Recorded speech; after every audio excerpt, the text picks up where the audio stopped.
Macaulay PH, your pageant lover channel.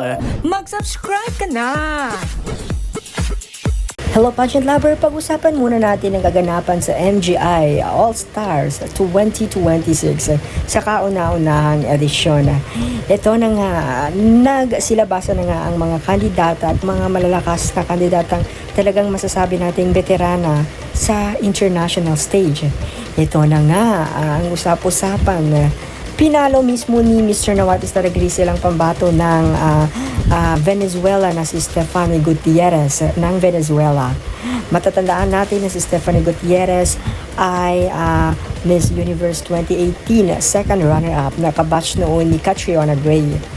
Samantalang ito na nga usap-usapan ng mga pageant lovers dahil ni isa sa mga pambato ng Pilipinas sa MGI All-Stars na kasalukuyang nasa 5 na nga sila ay wala pa nga siyang pina-follow mismo sa mga kandidata na ito.